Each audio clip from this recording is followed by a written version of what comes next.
Jai Hind friends, welcome to ARK Reflections IAS.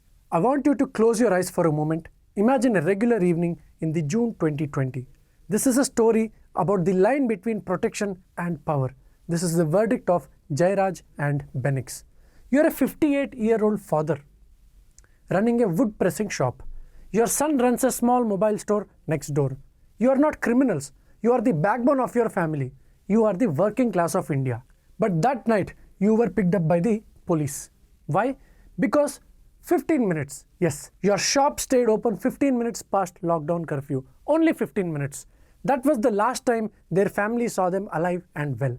What followed next was not just an investigation. It was a massacre behind closed doors. Today, a court has sentenced 9 policemen to death. But let's talk about the sheer stomach-churning cruelty that took place in the station that was meant to protect us. Jairaj and Benix were subjected to sexual torture. They were beaten so severely that their lungis were soaked in blood multiple times. They were forced to wipe the floor with their own clothes. This was not an interrogation. This was power trip. Where was the system? A doctor signed a fitness certificate while they were literally bleeding out. A magistrate remanded them to custody without even looking at their injuries.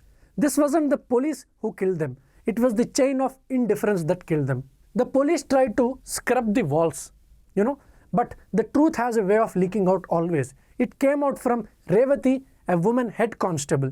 She saw the bloodstain on the lathis. She did the bravest thing a person in uniform can do. Because of her, the Madras High Court has stepped in. They didn't just ask for a report.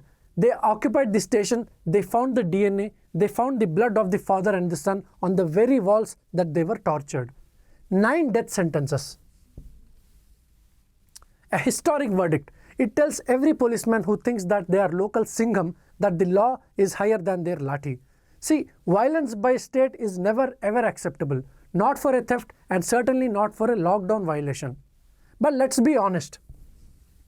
We often cheer these encounters. We glorify angry cop in movies. We cannot demand a tough police force one day and be shocked by the torture next.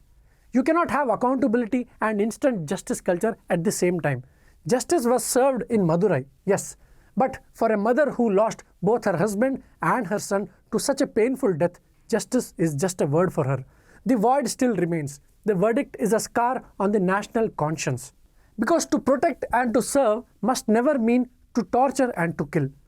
Once you might give a man in uniform the right to be judge, jury and executioner, no one is safe.